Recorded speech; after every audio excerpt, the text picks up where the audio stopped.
ప్రస్తుతం మనతో పాటు ప్రముఖ ఆధ్యాత్మికవేత్త దత్తాత్రేయ గణపతోపాసకులు అమ్మవారి సేవకులు మురళీధర్ శర్మ గారు ఉన్నారు. గురువు గారితో మాట్లాడదాం. మహాదేవ నమస్కారం. మహాదేవ శ్రీమాత్రే నమః. గురుగారు, జూలై నెల 2026 విశేషంగా ధనుసు రాశి వాళ్ళకి మరి ఈ నెల ఎలా ఉండబోతుంది? ప్లస్లు మైనస్లు ఏంటి? ఏ విషయాల్లో ఎక్కువగా జాగ్రత్తలు తీసుకోవాలంటారు? ధనస్సు రాశి అనగానే ఇక్కడ వీరికి ఏమైనా కొత్త బిజినెస్ ఏమైనా మొదలు పెట్టాలి అనేటువంటి ఆలోచన కావచ్చును, లేదా పాత బిజినెస్ చక్కగా సరిగ్గా నడవకపోకుండా ఇబ్బందులు ఫేస్ చేసుకున్నటువంటి దాఖలాలు కావచ్చును. అదేవిధంగా ఎవరైతే ఇక్కడ ఈ ధనస్సు రాశి వారు గత 2025 మార్చ్ ఏప్రిల్ మే నుండి కూడా కొంత ఒక రకమైనటువంటి ఇబ్బందులు కావచ్చును, లేదా ఈ యొక్క మార్చ్ ఏప్రిల్ నుండి నెగిటివ్ ఇంపాక్ట్ కావచ్చును, కొంతమేర పనులు దగ్గర దాకా వచ్చి మిస్ అయిపోతున్నటువంటి దాఖలాలు కావచ్చును. అరే ఈ ఒక్క పని జరుగుతూ అయిపోవే మంచిగా ఉండును కదా అని అనుకున్నటువంటి సందర్భాలు కావచ్చును. అసలు ఈ జీవితం కానీ ఈ యొక్క పరిస్థితి కానీ నాదేనా, నాకే ఎందుకు ఇట్లా అవుతూ ఉన్నది అని అనుకునేటువంటి క్వశ్చన్ మార్క్స్ కావచ్చును. అదేవిధంగా ఎవరైతే ధనస్సు రాశి వారు ఉన్నారో వీరికి వ్యక్తిగత జాతక రీత్యా నడిచేటువంటి దశ అంతర్దశలలో ఒకవేళ సూర్యునికి సంబంధించిన దశ కావచ్చును, బుధునికి సంబంధించినటువంటి దశ కానీ నడిస్తే కొంత అనారోగ్య సమస్యలు కావచ్చును, బిజినెస్లో ఒక రకంగా చెడు సంఘటనలు ఎదుర్కొనేటువంటి పరిస్థితి ఉంటుంది. అదేవిధంగా ఎందుకు నా జీవితంలోనే ఇలా జరుగుతుంది అనేటువంటి క్వశ్చన్ మార్క్స్ అధికంగా ఉండేటువంటి పరిస్థితి ఉంటుంది. ధనస్సు రాశి వారు ఖచ్చితంగా కూడా సంతానానికి సంబంధించినటువంటి విషయం కానీ, అదేవిధంగా వివాహానికి సంబంధించినటువంటి విషయం కానీ, వ్యాపారానికి సంబంధించినటువంటి విషయాలలో ఎలాంటి పెట్టుబడులు కానీ, ఎలాంటి ప్రయత్నాలు కానీ, ఎలాంటి హాస్పిటలైజ్డ్ కన్సల్ట్ కావడం కానీ మంచి సమయం మాత్రం కాదు ఇది. కారణం లేకుండానే కొంత గొడవలు కానీ, కొంత భయాలు కానీ ఉండే పరిస్థితి ఉంటుంది.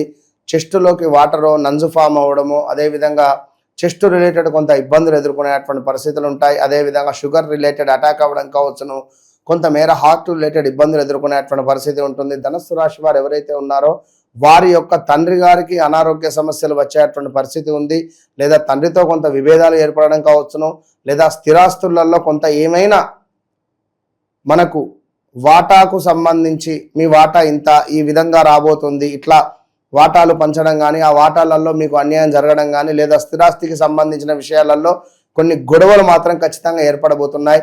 ప్రదేశ మార్పులు కానీ, లేదా కొంత ఉద్యోగంలో ఆల్ ఆఫ్ సడన్గా మిమ్మల్ని మీరు వెళ్ళిపోండి అని చెప్పడం కావచ్చును, లేదా నోటీస్ పీరియడ్లో ఉండడం కావచ్చును, లేదా ఒక పెద్ద కంపెనీ మిమ్మల్ని ఆహ్వానించవచ్చును, కానీ వారి నుండి ఎలాంటి ఆ కంపెనీ నుండి మీరు ఎక్స్పెక్టేషన్ ఏమైతే పెట్టుకున్నారో ఇందులోకి నేను వెళ్తా జాబ్కు బాగుంటుందని వారు తీరా సమయానికి హోల్డ్లో పెట్టడం కానీ ఇలాంటివి జరిగేటువంటి పరిస్థితులు అయితే కనబడుతున్నాయి. ధనస్సు రాశి వారు మీరు శ్రమించేటువంటి శ్రమకు సరైనటువంటి ఫలితం మాత్రం రాకుండా ఉండేటువంటి పరిస్థితులు అయితే కనబడుతున్నాయి. సో చాలా జాగ్రత్తగా ఉన్నాయి. ఎంతోమందికి ఉపకారం చేశారు మీరు, ఉపకారం చేసిన మీకు అపకారం మిగిలేటువంటి సందర్భాలు కూడా చాలా ఉన్నాయి. సో ఇంట్లో తండ్రికి కొడుకుకు పడకపోవడమో, లేదా భార్యాభర్తలలో గొడవలు ఏర్పడడమో, వివాహం జరిగి 30 సంవత్సరాలు కానీ ఇప్పుడు విడాకులు తీసుకునే ఆలోచన ఉండడం కానీ, ఇల్లీగల్ అఫైర్స్ ఏమైనా ఏర్పడడం కావచ్చును, ఇలాంటివి ఎన్నెన్నో కూడా ఇబ్బందులు కానీ అవమానాలు కానీ ఈ యొక్క ధనస్సు రాశి వారు చాలా ఎదుర్కొంటున్నారు. అనారోగ్య సమస్యలు కానీ, మనీ రిలేటెడ్ కానీ, వాహన ప్రమాదాలు కానీ, తీర్థయాత్రలకు ఏమైనా వెళ్ళలేకపోతున్నారు.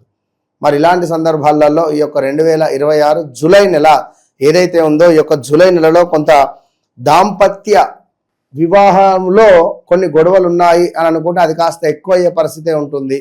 ఆల్ ఆఫ్ సడన్గా కోర్టు రిలేటెడ్ దాకా వెళ్ళడం కానీ ఇలాంటివి ఉండే ఛాన్సెస్ ఉంటాయి.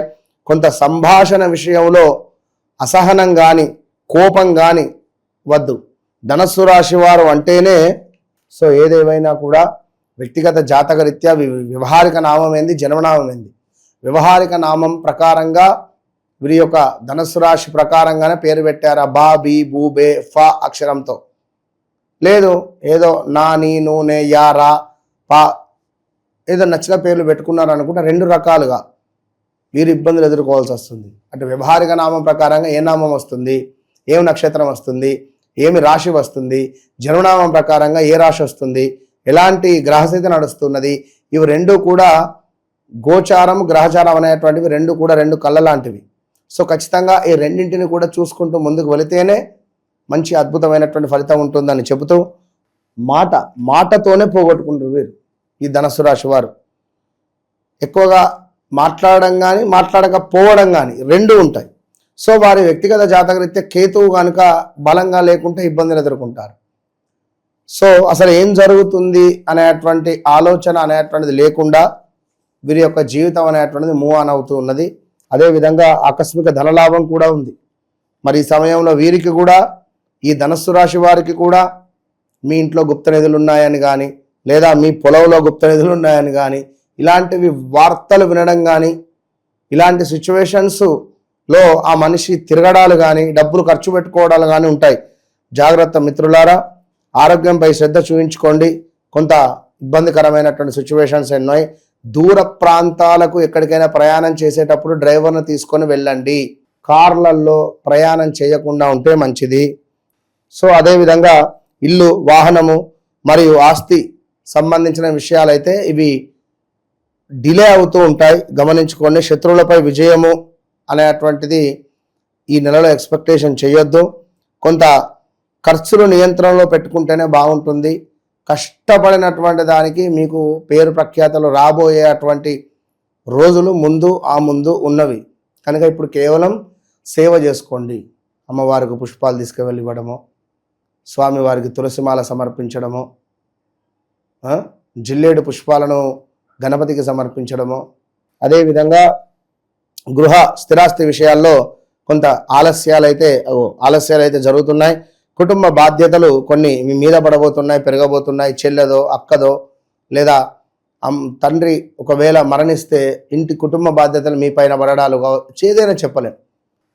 కొబ్బరికాయను కొట్టేసి అందులో నువ్వుల నూనె పోసి దీపారాధన చేయడమో, శంకరుని ముందు కొబ్బరికాయ దీపాన్ని సమర్పించడమో, మందార పుష్పాలు లక్ష్మీ అమ్మవారికి సమర్పించడమో, సూర్యునికి అర్ఘ్యం విడిచిపెట్టడమో, నేచర్తో కనెక్ట్ కండి. ప్రజెంట్ సముద్రము ఉండేటువంటి ప్రదేశాలకు వెళ్ళి అక్కడ స్నానం చేసి అక్కడ ఉండేటువంటి దేవాలయాలను సందర్శించడము, లైక్ గోకర్ణ లేదా నది విజయవాడ, ధర్మపురి తెలంగాణలో, ఇలాంటివి చేయడం ద్వారా ఇప్పుడు ఏంటంటే నేను చెప్పేది ఎంతసేపు డబ్బులు, జీతము లేదా ఉద్యోగము ఇది కాదు. నేను చెప్పే పాయింట్ ఏంటంటే ఇప్పుడు మీకు మీరు ఫీల్ అయ్యి ఓకే నా టైం మంచిగా లేదు, నేను ఇప్పుడు ఇంట్లో ఒక 3 కిలోలు పులిహోర సిద్ధం చేసుకుంటా, నలుగురికి పంచుతా. నేను ఒక 50 పూరీలు చేసి ఒక మనిషికో ప్లేటు 4 పూరీలు, ఇంత కర్రీ మంచిగా టిఫిన్ నేనే ఇంట్లో చేసి ఒక 4గురికి పంచి పెడతా. పొద్దున్నే మంచిగా జిహెచ్ఎంసీ వాళ్ళు ఊలుస్తూ ఉంటారు, వాళ్ళకు వేడి టిఫిన్ తీసుకుపోయి ఇస్తే ఎంత సంతోషపడతారు. ఇట్లాంటివి మీరు చేయండి. నిల్వధనం ఎంతో కొంత 10 రూపాయలు ఉంటే ఆటన ఖర్చు పెట్టండి. ఇది మీకు ఎంతో ఉపయోగపడుతుంది. ఏది ఏమైనా నన్ను కలవక ముందు, నన్ను కలిసిన తర్వాత అనేది మాత్రం చాలా సత్యం. నేను ఎప్పుడూ చెప్తూ ఉంటా, ఇది నా నినాదం. ఎందుకు? మీరు మోసపోవద్దు, మీ గురించి నేనున్నా. సో తప్పకుండా నాతో మాట్లాడక ముందు, మాట్లాడిన తర్వాత మీకు ఒక క్లారిటీ మాత్రం వస్తుంది. ఇది మాత్రం నేను నా సబ్జెక్టు ద్వారా, అమ్మవారి సాధన ద్వారా మాత్రమే నేను చెప్తున్నా, కానీ మరొకటి లేదు. మంచి విశ్లేషణ అందించారు, ధన్యవాదాలు. మహాదేవ.